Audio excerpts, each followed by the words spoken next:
So, Lord Krishna gives the analogy how lust covers the soul. So he says in verse 38, as the fire is covered by a smoke, as a mirror is covered by dust, or as the embryo is covered by the womb, the living entity is similarly covered by different degrees of this lust. So Srila Prabhupada tells in the purport that the human beings are like, their covering is lighter than others. So their covering is like a fire covered by smoke. And the animals are like mirror covered with dust. And then the plants, which have more ignorance, most ignorance among all the living entities. So they are like the embryo covered by the womb. So there are different degrees of covering by the ignorance of this lust. So here it is depicted on this slide that that a womb covered the soul is covered in the womb, and it is more stronger. The trees are the analogies. Human beings are like smoke covering the fire, and then the animals are like birds and beasts, or animals are like the covering of a mirror with dust. So how to overcome that? The way to overcome is one has to conquer the enemy lust by cultivation of Krishna consciousness under able guidance. That's what we read the purport by Srila Prabhupada. And we completed up to verse 39. Thus the while living entity's pure consciousness becomes covered by this eternal enemy in the form of lust, which is never satiated, never satisfied, and which burns like fire. So the Prabhupada says, as the fire cannot be extinguished by pouring large amount of fuel, so lust can never be satisfied by engaging in satisfaction of the lust more and more. It will not be satisfied. The only way is it has to be controlled by the superior authority. Lord Krishna will tell how it is. So Srila Prabhupada tells, like criminals shackled in a prison, those who disobey God's law become bound by the shackles of sex life. So this is in the purport Srila Prabhupada says. Lust is a symbol of ignorance because it increases our duration in the material existence. Because of the lust, we are bound. And there may be some so-called enjoyment and happiness, but actually it is the enemy because it binds us in the material world.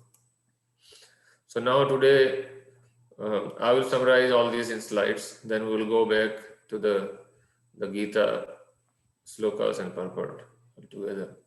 So verse 40, Lord Krishna says, the senses, the mind and the intelligence are the sitting places of this lust. Through them, lust covers the real knowledge of the living entity and bewilders him. So Lord Krishna gives the location of this enemy, where this enemy is located. So the enemy is located in our intelligence, is controlling the intelligence, controlling the mind and the senses. So we can see the sequence in these verses from 37 to 40 that lust is born out of passion. If it is not satisfied, then it becomes anger. And that lust forcing us to act sinfully, burning like a fire. That means it is never satisfied. And it occupies three strategic places. It controls the mind, the senses, and intelligence. In verse 41, Lord Krishna's instruction comes how to control the enemy. So conquering the shelters of the enemy can be destroyed. So the five indriyas we can see in the picture. Let's read the verse. Therefore, O Arjuna, best of the Bharatas, Bharatar Sarva. Lord Krishna says to Arjuna, Bharatar Sarva. So best of the Bharatas, Bharatavansha. In the very beginning, curve this great symbol of sin, lust, by regulating the senses, and slay this destroyer of knowledge and self-realization. So, regulating the senses. We have senses. We have discussed earlier that the senses want to enjoy the sense objects. Ear wants to hear the nice music. Eye want to see some nice forms, nice things. Tongue, again, tasting good food. Nose smells good, something perceived good, and the skin wants enjoyment. So, Lord Krishna says, to control the lust, you have to regulate the senses. And we will learn from Srila Prabhupada that how to regulate the senses, because the senses, they are controlled by lust. So that has to be transformed into love of God. Flip that, transform that into love. Lust, if it transforms into love of God, then Krishna controls our senses. So what does it mean to curb lust from the very beginning? That means there may be different meanings. One meaning may be you control the senses, teach children to control the senses from very, very young age, from childhood.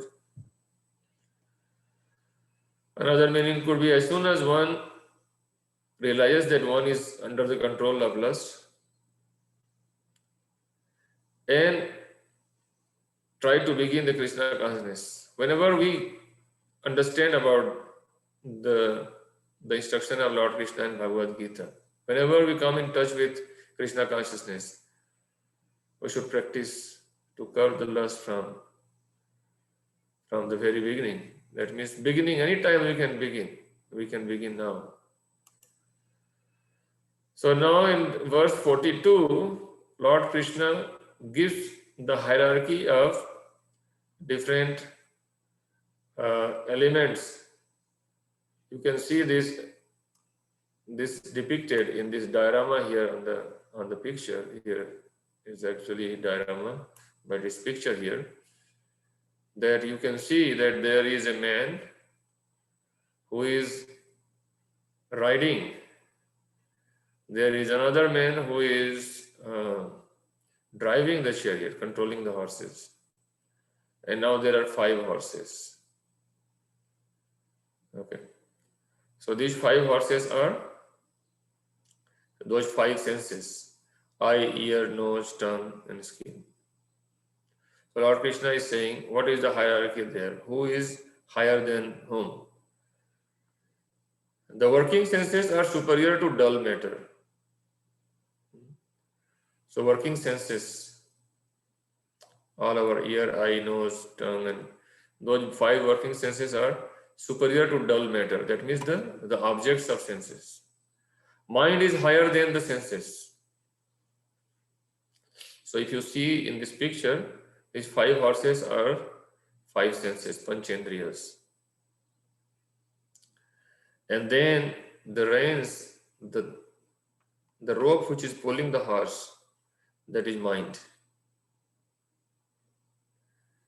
And Lord Krishna says intelligence is still higher than the mind. So in this picture, the chariot driver who is pulling the string, he is intelligence. And he, the soul, is even higher than the intelligence. The one who is riding this cart, the soul who is sitting behind, who is having a rough ride, because in this picture, these 5 horses are not controlled properly. Therefore, the ride is very rough to the soul. So ultimately, soul is on the highest level, and the soul is the most subtle. Then the intelligence, then the mind, and the senses. Senses we can perceive, and then sense objects are dull matter. So this is the hierarchy, that the senses can be controlled by the mind can be controlled by intelligence, and intelligence can be controlled by the soul. And we can do that as long as we are situated in our self, soul, if the soul is connected with the super soul. Srila Prabhupada tells in the purport that if therefore the soul is directly engaged with the Supreme, naturally all other subordinates, namely the intelligence, mind and senses, will be automatically engaged. So if the soul is, instead of getting controlled, pulled by those horses, if the soul gets direction from the Supreme Lord, if the soul is engaged in yoga, bhakti yoga, now in this chapter, karma yoga. So the higher stage of karma yoga is bhakti yoga. So if one is engaged in service of the Lord, one is always engaged in Krishna consciousness, then one's intelligence, mind and senses are all controlled. So here's another, you can see how the mind is difficult to control. Huh? Even though the soul is the master of intelligence and mind and the senses also, still unless it is strengthened by association with Krishna, in Krishna consciousness, there is every chance of falling down due to agitated mind. This is another statement by Srila Prabhupada. If mind is pulled in different directions in material consciousness because of the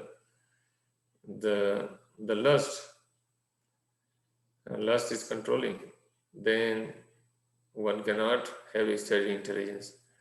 So one has to be dictated by Krishna. One has to voluntarily accept Krishna as one's master, and Krishna regulates the senses, mind and intelligence. And the last verse in this chapter, Krishna says, attack the enemy. How? Thus by knowing oneself to be transcendental to the material senses, mind and intelligence. So we are actually eternal soul, right? We learn in chapter 2. We are eternal part and parcel of Krishna. We are not these bodies. So when we realize this, when we are in that consciousness that I am part and parcel of Krishna, then by that knowledge, Lord Krishna says, O mighty Arjuna, one should study the mind by deliberate spiritual intelligence. And Srila Prabhupada says that is Krishna consciousness. And thus by spiritual strength conquer this unsatiable enemy known as lust. So what is the solution? Study the mind by deliberate spiritual intelligence, Krishna consciousness. And then one can conquer this insatiable lust. So let's go to the verses. And I stop sharing this one. Anybody have any question before we start reading those verses? We are in very last section, very last 4 verses of this chapter. Prabhu, actually, I have not attended the previous session, so the recordings I can just go through chapter 1 and chapter 2 somewhere, is it? Yeah, it's too many. Okay, is it? Okay. Yeah, definitely. Have you joined the WhatsApp group? Yeah, I joined that WhatsApp group. Okay. I think I shared it today, the Okay. link to the previous recordings. Mm. If you see my message today, Yeah, I saw that, but I didn't see that links. So it was because when I saw so many things are there, but I didn't see, could not see that this Bhagavad the chapter 1, chapter 2, like that I didn't see. did you go to that link that I sent? Right. Yeah, you can see that, and Yeah, so let me. once you go there will be. I am hoping, I haven't been there, but I'm hoping that they have all our, because the temple has many recordings.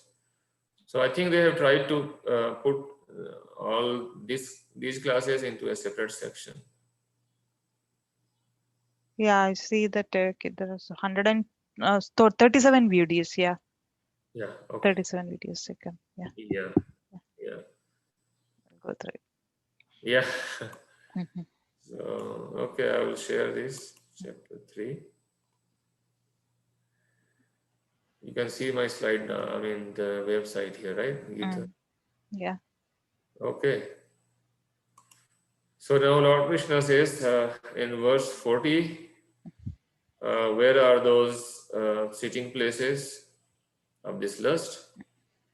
So I will read the Sanskrit and request one of you to read the English part. Okay, verse 40. Indriyani manorbudhir yasyadhishthānam uchyate etair vimohayati esha jnanam avritya dehinam. Okay, see who is first here. Prachi, you are first. Okay. Translation. The senses, the mind, and intelligence are the sitting place of this lust. Through them, lust covers the real knowledge of living entity and bewilders him. Purport. The enemy has captured different strategic position in the body of the conditioned soul, and therefore Lord Krishna is giving hints of those places, so that one wants to conquer the enemy may know where he can be found. Mind is the center of all the activities of the senses, and thus, when we hear about sense objects, the mind generally becomes a reservoir of all ideas of sense gratification, and as a result, the mind and the senses become the repositories of lust. Next, the intelligence department becomes the capital of such lustful propensities. Intelligence is the immediate next door neighbor of the spirit soul. Lusty intelligence influences the spirit soul to acquire the false ego and identify itself with matter, and thus with the mind and senses.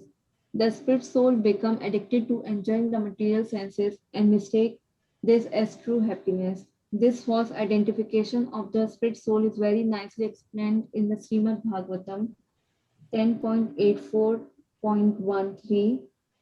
Yes यसात्मा बुद्धि कुनुपत्री धटुके स्वाधिता कला त्रदसु भा भानुबा याधित यत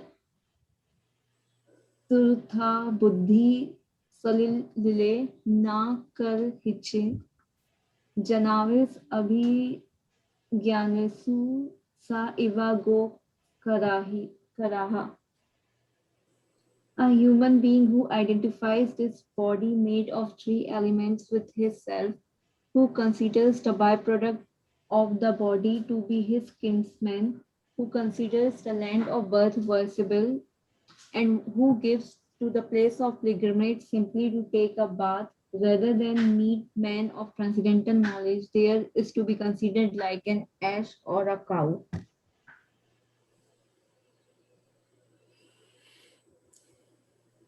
So Lord Krishna has explained that the lust is covering the real knowledge of living entities and bewilders. Bewilderment means we are thinking we are these bodies. The intelligence is influenced by the lust. The lusty intelligence thinks oneself the enjoyer of the matter. So Srila Prabhupada quotes here that this bewilderment is explained in Srimad Bhagavatam. These are the words of Lord Krishna in Srimad Bhagavatam, 10th canto. Lord Krishna himself says this, that anybody who identifies oneself to be one's body, if I think I am this body, then I'm not better than animals. The animal do not have that intelligence to understand the difference between the body and the soul. Whereas a human being have enough intelligence, they can learn from the spiritual master. They can learn from Krishna, Krishna's word coming through spiritual master, coming through devotees, that we are not these bodies, but we are eternal spirit soul, part and parcel of Krishna. So anybody who is in that consciousness, the bodily consciousness means thinking I am this body, the people who are related through my body, they are my own. my land is my, worshipable, my country, or my village, or whatever one considers. One attaches to those places, to the body, to the relatives, to the place of birth, and simply uses the place of pilgrimage to simply take bath without further inquiring about the spiritual nature of self. One is not interested in transcendental knowledge, but simply interested in sightseeing. So that means it is not better than animal consciousness. So that's how the lust is. Lust covers. Okay. So verse 41. So what to do? Lord Krishna says, Tasmat tvam indriyani adav niyamya bharatarshava papmanam prajahiyanam jnana vijnana nashanam. Okay, who is next? Okay, Deepamata, you are next. Yeah. Translation. Therefore, O Arjuna, best of the Bharatas, in the very beginning curb this great symbol of sin, bracket lust, by regulating the senses, and slay this destroyer of knowledge and self-realization. Purport.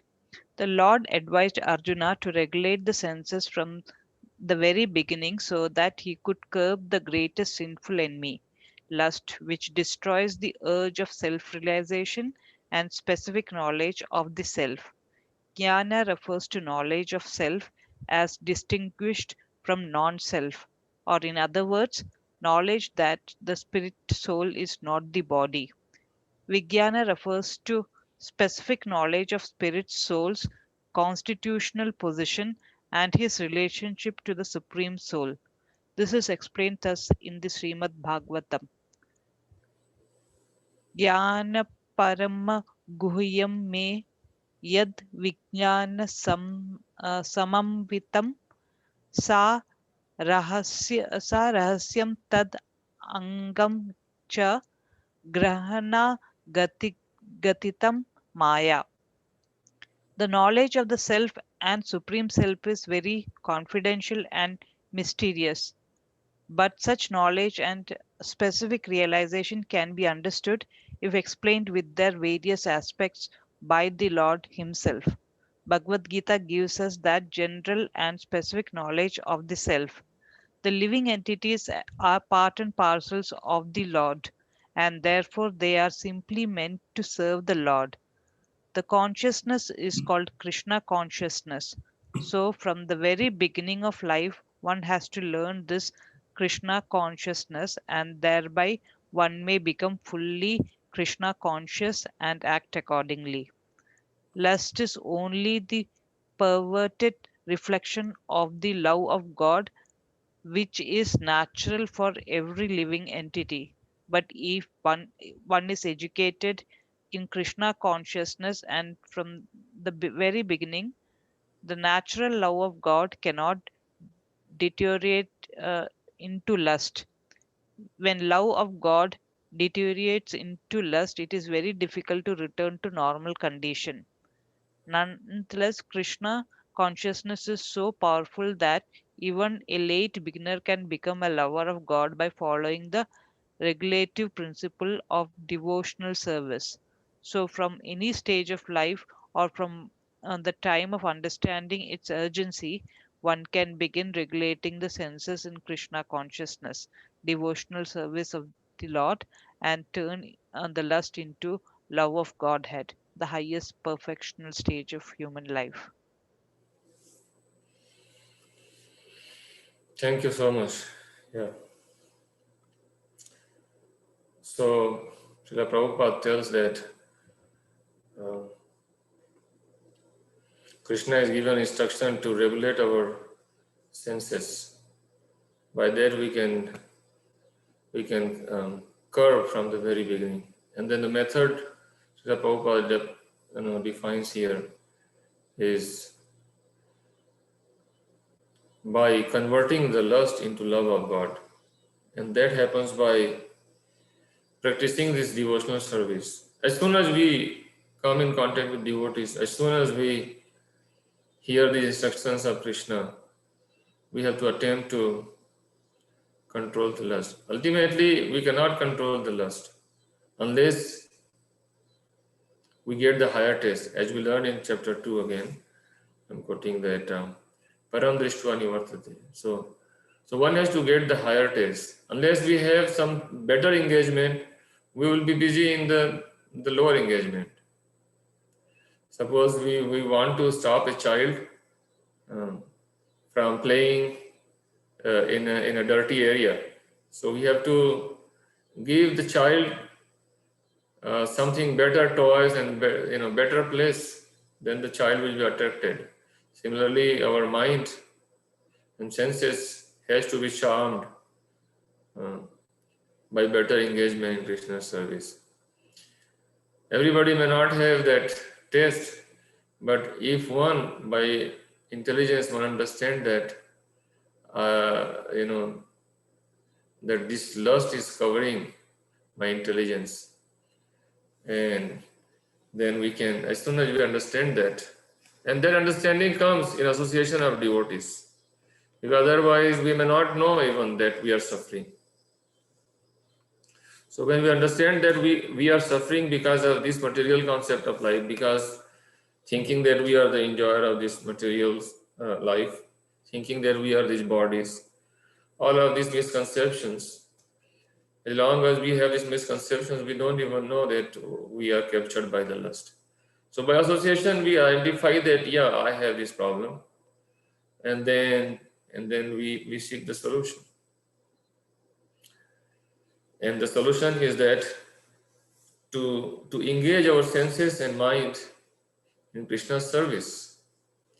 So our eye want to see something, then we have a Krishna's form. We can look at Krishna's picture.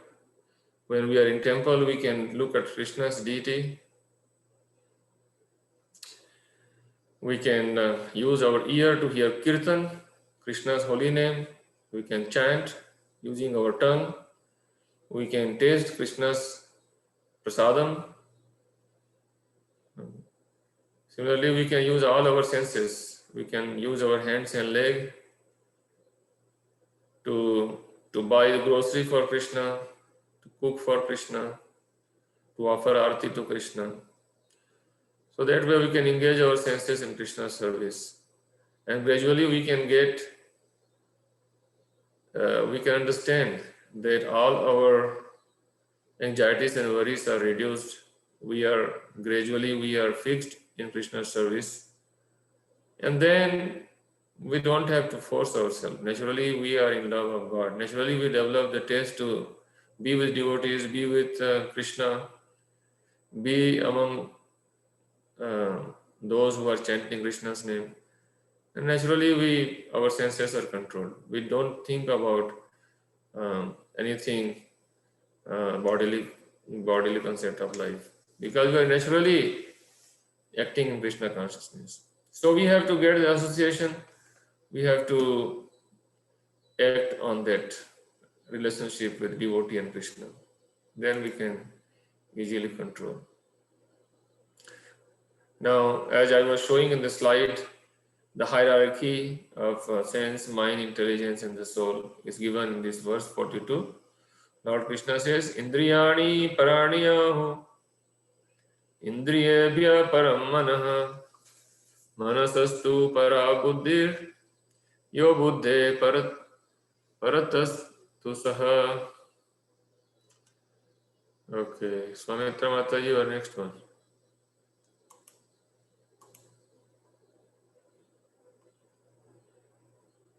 Okay. SG, I'm here. Yeah, go ahead. The working sense are superior to dull matter. Mind is higher than the sense. Intelligence is still higher than the mind. And he, the soul, is even higher than the intelligence. The senses are great outlets for an activities of lust. Lust is reserved within the body, but it is given vent through the senses. Therefore, the senses are superior to the body as a whole. These outlets are not in use when there is a superior consciousness or Krishna consciousness.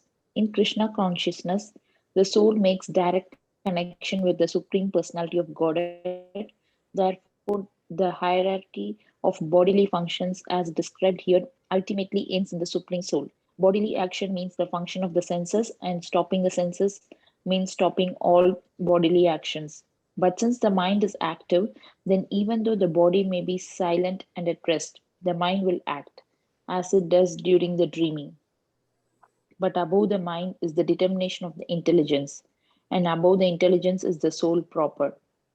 If therefore the soul is directly engaged with the Supreme, naturally all other subordinates, namely the intelligence, mind, and senses, will be automatically engaged. In the Katha Upanishad, there is a similar passage in which it is said that the objects of sense gratification are superior to the senses, and mind is superior to the sense objects. If therefore the mind is directly engaged in the service of the Lord constantly, then there is no chance that the senses will become engaged in other ways. This mental attitude has already been explained. Param drishva nivardate. If the mind is engaged in the transcendental service of the Lord, there is no chance of being engaged in the lower propensities.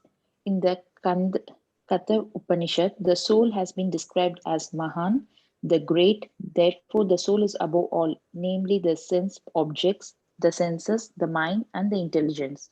Therefore, directly understanding the constitutional position of the soul is the solution of the whole problem. With intelligence, one has to seek out the constitutional position of the soul and then engage the mind always in Krishna consciousness. That solves the whole problem. A neophyte spiritualist is generally advised to keep aloof from the objects of the senses. But aside from that, one has to strengthen the mind by use of intelligence. If by intelligence one engages one's mind in Krishna consciousness, by complete surrender unto the Supreme Personality of Godhead, then automatically the mind becomes stronger, and even though the senses are very strong like serpents, there will be no more effective than serpents with broken fangs. But even though the soul is the master of the intelligence and mind and the senses also, still unless it is strengthened by association with Krishna and Krishna consciousness, there is every chance of falling down due to the agitated mind. Thank you. Thank you so much. Yeah. So here the solution, Srila Prabhupada says that the solution is understanding the constitutional position of the soul. The constitutional position of soul is the real nature of the soul is Jiva Swarupa Krishna Nitya Das. So the real nature of the soul, constitutional position, the eternal constitutional position of soul is the soul is eternal servant of Krishna, part and parcel of Krishna. So knowing that and working for Krishna, then intelligence, mind, and senses will be controlled. Superior control is required by Krishna. So when we are engaged in Krishna's service, then the senses are there because the soul is connected with Krishna. It controls the intelligence. Intelligence is healthy in love of God now. Instead of covered by lust, it is engaged in Krishna's love, loving service. So mind and senses are engaged in Krishna's service. So if the senses are there and senses are engaged positively, instead of negative engagement, they are engaged positively.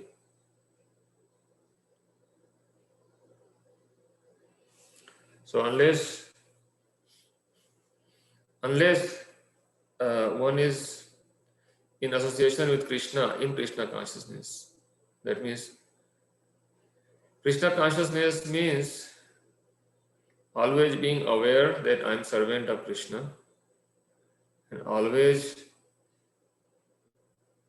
engage in Krishna's service or in a mood of service, that my life is dedicated in Krishna's service. I need to speak only for Krishna's benefit. How can we benefit Krishna? Anything we think that, okay, this is for Krishna's benefit, it is only our benefit. So, Natya Vidu Swartha Gatini Vishnu. Durasaya. So, because of the material lust, we do not understand that our ultimate goal is Vishnu or Krishna. But when that lust is removed, then we are naturally we come in Krishna consciousness.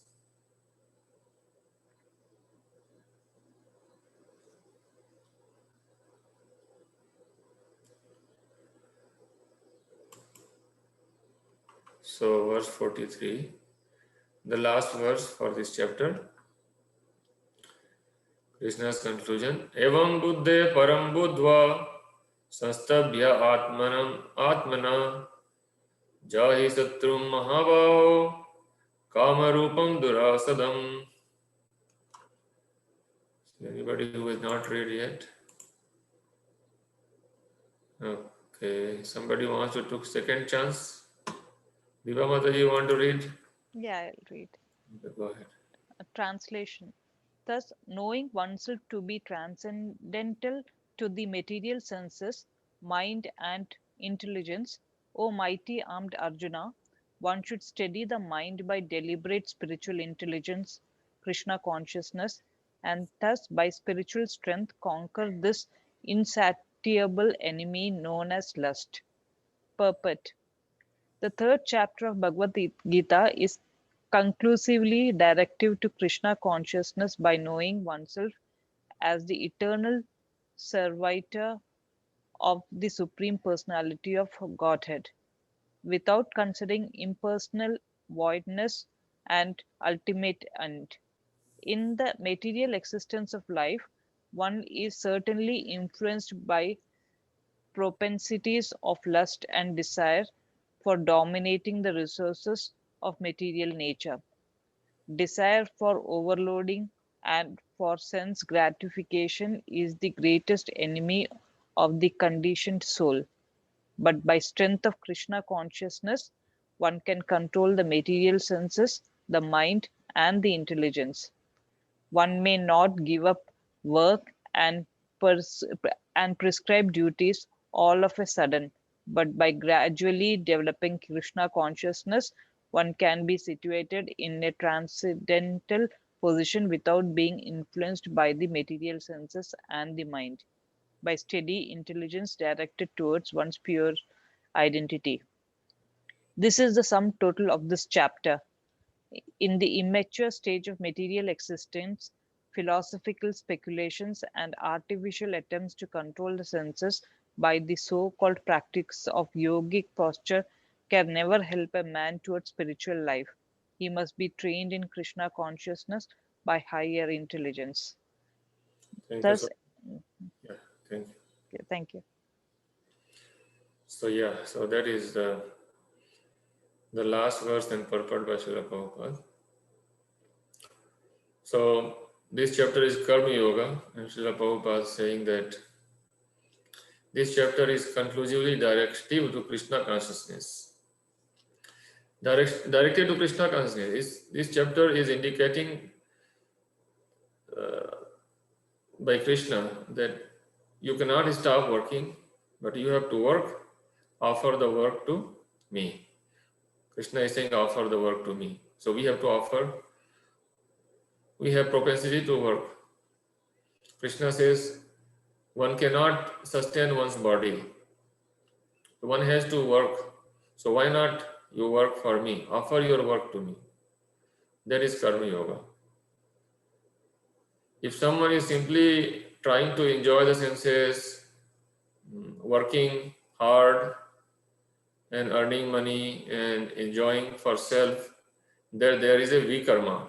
So we get all the reactions for enjoying our senses, and whatever the activity we do, whatever action we do, there is an equal and opposite reaction.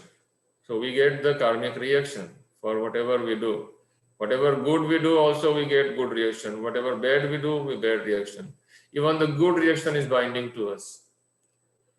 So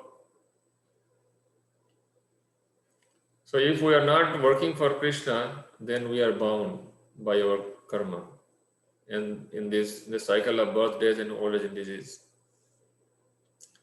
Taking different species may not be necessarily the human life, but again and again born and again suffering in this material world. And we can see that this material world is degrading with time.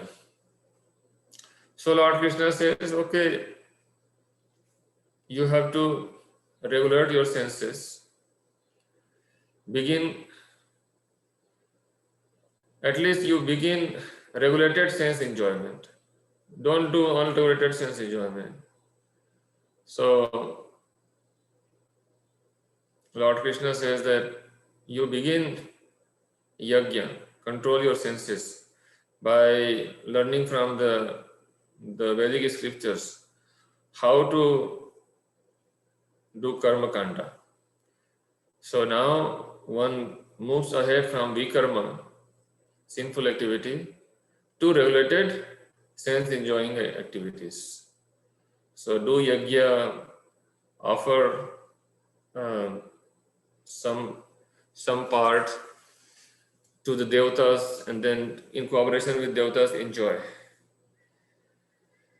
And higher than that is the one who understands that the goal of all the yajnas is to satisfy the senses of Vishnu.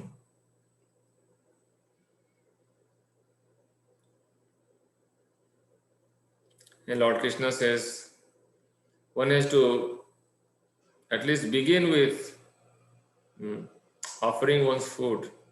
So he says that if somebody who is cooking for self and not offering and consuming it for the sense enjoyment, then one is eating only sin. Whereas somebody who is offering the food first to Krishna in sacrifice, in yajna, then one is released from all kind of sinful reactions. So one can begin offering. Then Lord Krishna further he moves on to the karma, nishkama karma. So karma kanda, then karma yoga means offer your work to Krishna, and you may be still interested in the result of your activities. So sakama karma yoga. And then verse 30, he has a conclusive instruction. Mai sarvani kar sayamya yukta asita matpara. Let me see. I think I'm confusing with that verse. Mai sarvani.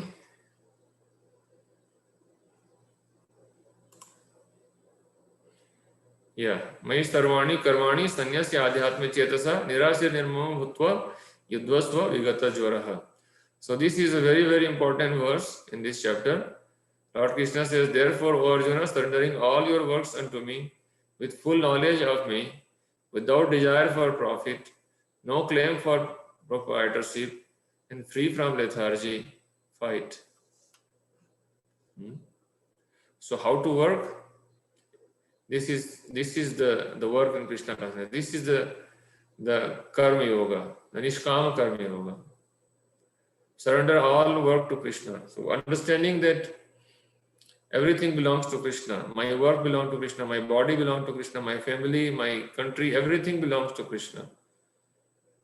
So surrender everything to Krishna. The fruit belongs to Krishna.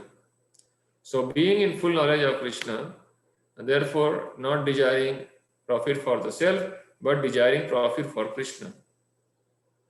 I am not the proprietor, but Krishna is the proprietor. But that doesn't mean that, because all the fruit belongs to Krishna, why should I work? No. Krishna says, Yudasu bigata jvara. Do not be lazy. Srila Prabhupada says in this purport, this verse clearly indicates the purpose of the Bhagavad Gita. This is so important verse. This verse indicates the purpose of the Bhagavad Gita. So how to work in fully Krishna consciousness. And Srila Prabhupada tells this is like military discipline. So like if you are a soldier working for your country, and if there is a battle between your country and other country, so if you kill on behalf of your country, then your president gives you award. Because that killing is rewarding for the whole country.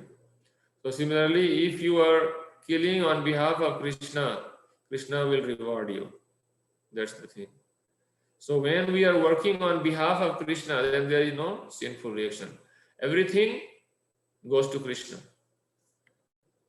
But whereas if we work on our own behalf, if the same soldier, if he comes back to his hometown and if he shoots one person there, then immediately that person will be captured and jailed.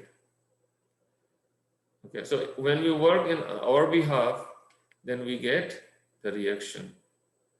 But when we work on behalf of Krishna, then there is no reaction,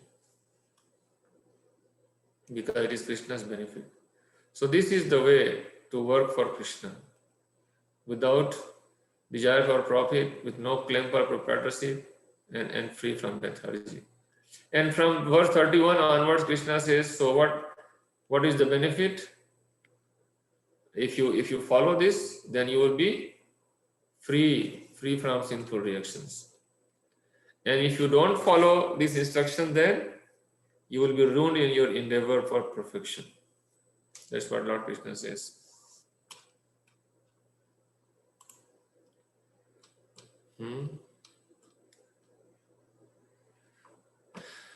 That's what he says. But those who out of envy disregard these teachings and do not follow them regularly are to be considered bereft of all knowledge, befooled and ruined in their endeavor for perfection. He says, you have got some tendency to work, and therefore you work according to the psychophysical nature you have received. You are a Kshatriya, your duty is to fight, so you fight. If you are a Brahmana, then your duty is to teach others. Your duty is to worship the deity. So you do those things. If you are a Vaishya, you have to produce food grains, and you have to trade. You have to protect cows particularly. So depending on psychophysical nature, one has to do one's duty, and one should not do somebody else's duty. In verse 35, he is saying it is better to discharge one's prescribed duty, and even one has to lose oneself. But still one has to do one's own duty rather than doing another's duty. So why it is important to do one's duty? Because one is trained in certain professions, according to certain psychophysical nature. If I am a soldier, my country depends on me. If I run away, and then if you go away, and then if I start begging, then that's disservice. So depending on our psychophysical nature, we have a prescribed duty and we have to work. Otherwise, we are entangled into this material world in the cycle of karmic reaction. Now is the last section that we read today. Arjuna is asking like, yeah, I want to do that, but why I am kind of, pulled back? I want to serve you, I want to do karma yoga, but I have a tendency to kind of fall back of that, that karma yoga. So why is that? So Lord Krishna tells, it's because of the lust, which is covering your mind, intelligence and senses, which is eternal enemy burning like a fire. You have to control this from the very beginning by regulating the senses, by steady the mind, by the intelligence, by regulated mind and senses, one can conquer the lust by the higher intelligence. And higher intelligence, Srila Prabhupada says, is the Krishna consciousness. So by Krishna consciousness, by engaging our mind, our senses, our intelligence we can use for making plan for propagating Krishna consciousness. How to spread Krishna's word. Krishna says at the end of this Bhagavad Gita, there is no one more dear to me than those who are teaching this Bhagavad Gita to others. So one may not be a formal teacher, but Lord Chaitanya Mahaprabhu, his Krishna himself, he says, Jare dekho tare kaho Krishna upadesh. हमार आज्ञाएं गुरु हो या jar एक देश. So he says, this is my order, that anybody who is born in India, you become guru. And he says, how you become guru? Jare dekho tare kaho Krishna upadesh. Whoever you see, you just tell them about Krishna. And Srila Prabhupada used to say, oh, this is very simple. You can tell people, Krishna is supreme, and we are his part and parcel, and we should serve Krishna. And we can begin the service of Krishna by using our tongue. We can chant Hare Krishna, and we can taste Krishna Prasadam. That's all he says. He just gave A, B, C, D. He says, association, A for association, B for books, C for chanting, and D for diet. So A, B, C, D. This is very simple. That is Krishna consciousness. Among the devotees, in association of devotees, we can read these books. That's what we are doing. We are reading Bhagavad Gita. And we can chant regularly. We can begin chanting on beats. There are 108 beats. We can chant. It takes only 5 to 7 minutes. So we can chant Hare Krishna on our beats. And then we can offer food to Krishna. Whatever little we have. Krishna says, Patram Pushpam Phalam Tvayam Yomya Bhaktya Prashati. With love and devotion, if someone offers me a leaf, a flower, a fruit, or simply water, I will accept it. So Krishna accepts our love. Krishna owns everything. We don't have anything more than what Krishna has. Krishna is not, Srila Prabhupada tells us that Krishna is not hungry of everything. He is always satisfied. He is Atma Ram. He is always satisfied. We cannot satisfy him in any means. It is like something like you pouring the water in Ganges. You take some handful of water and then again offer to Ganga. It's like showing the lamp to the sun. Like you show the lamp to the sun. What is the value of showing lamp to the sun? Like that, Krishna owns everything. He is a reservoir of pleasure. He is the owner of everything. Bhoktaram yakatapasam sarva loka maheshwaram.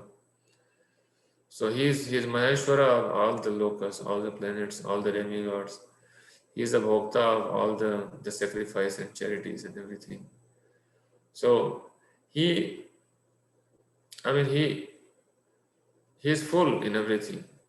He doesn't lack anything. He is never hungry of whatever we have.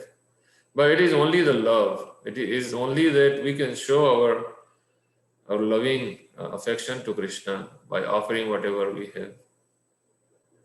So that's all. So we can do that, and then by the process of Krishna consciousness, we can control the lust. We can be in touch with Krishna by this simple process of chanting Krishna Krishna's name, and therefore we can cut all our karmas. We can cut all the previous karmas, and in future also will not accrue any karmic reactions, and thereby will make our path back to Godhead very clean, and very easily we can go back to Godhead because we don't have any karmic reactions. So we don't have to come back to this material world, but we can proceed directly to the spiritual world, because now Krishna understands that we love Krishna. We don't want to be in this material world. We want to be with Krishna. So we go back to Godhead. Don't have to suffer in this material world, which is full of miseries. Dukhalayama shashvatam. So that's the karma yoga. Perform the karma yoga and go back to Godhead. Thank you so much for your patience. If you have any question or discussion from this chapter, we can do that now. And certainly the recordings will be shared in the WhatsApp group.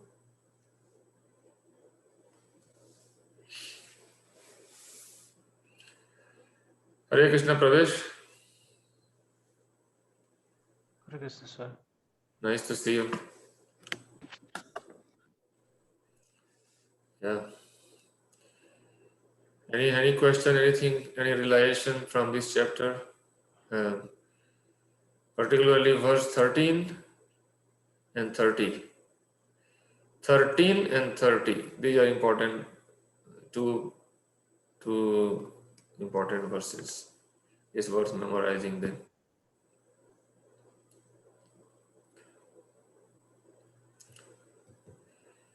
Prachi, do you have anything? No, I don't have any question. Okay. Very nice. Deepa Mataji?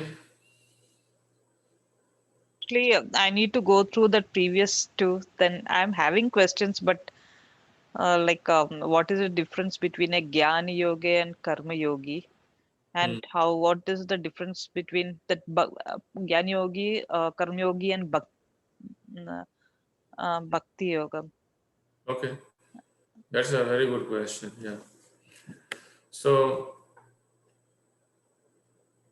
Arjuna is asking in the beginning, right? What is good for me? Jnana Yoga or Karma Yoga?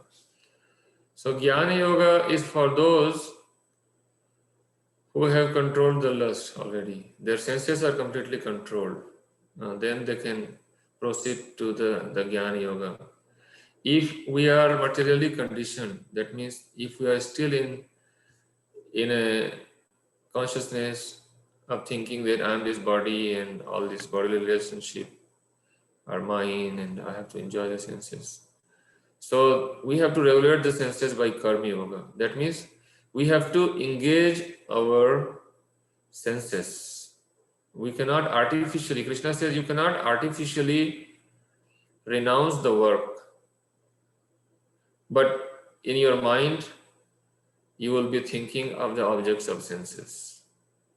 So that will be a pretense, a pretender. That is in verse 6, Krishna says that if you artificially renounce the activities of the senses, but in your mind you are dwelling on the sense objects, then you are a pretender. But if someone's consciousness is purified, if someone has purified consciousness, he doesn't have the lust, then for him there is no prescribed duty in Karma Yoga. He can perform the Jnana Yoga. That means he can engage in study. He can engage in reading without, acting. One can simply meditate. It's like renouncing the bodily activity.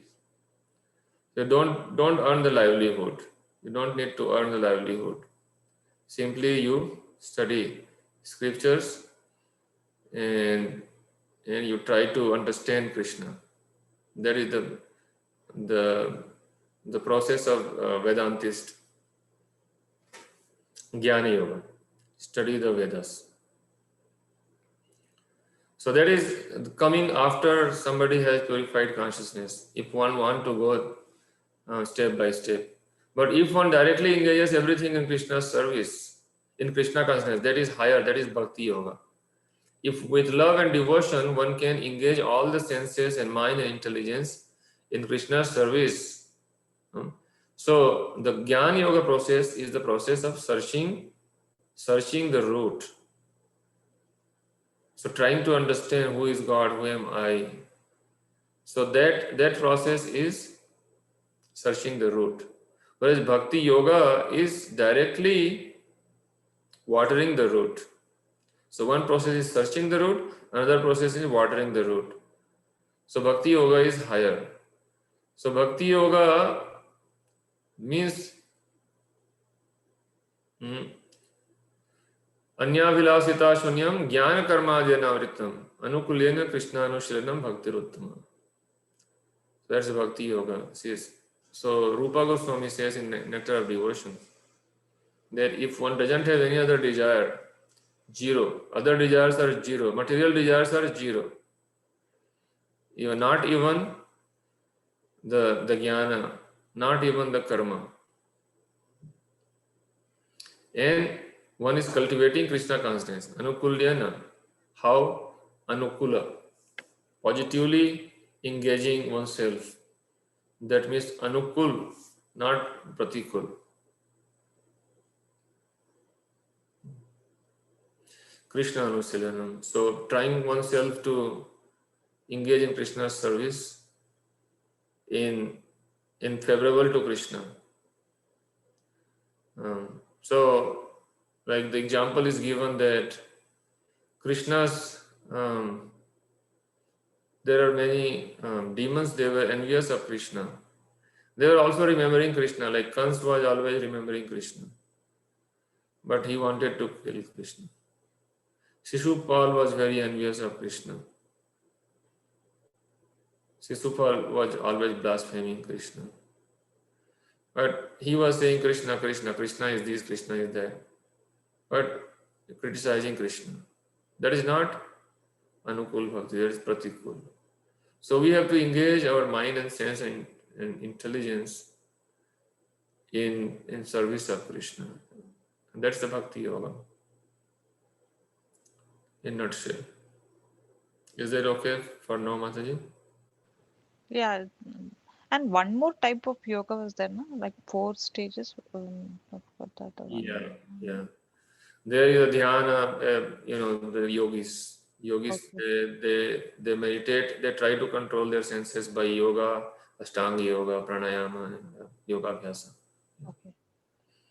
And then if they further advance, then they try to meditate on the Paramatma feature of the Lord, who is all pervading. Okay. But still higher than the Jnani and Dhyani and Karmi is the Bhakta. There is a verse in Chaitanya Charitamrita, Bhukti Mukti Siddhi Kami Sakale Ashanta Krishna Bhakta Nishkam Ata Eva Shanta. Bhukti means somebody who is trying to enjoy the senses, bhog karna, bhukti. So karmis, that means sense enjoyers. Mukti means the jnani who is trying to get impersonal liberation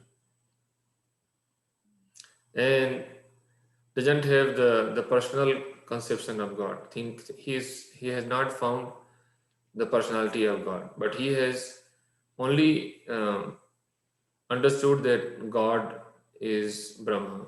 So like an impersonal concept. So bhukti, mukti. So he wants to get a mukti from this material world, but not actively engaging in Krishna service. Then siddhi is the yogi. So siddhi kami. So bhukti, mukti, siddhi kami, they are all desiring something for themselves. They are all ashant. They are not peaceful. But Krishna Bhakta Sant, why? Because he is nishkam. Ata eva shant. So this is the thing. Is that Thank right? you. Yeah, I got it. Swami Mataji, do you have anything special today?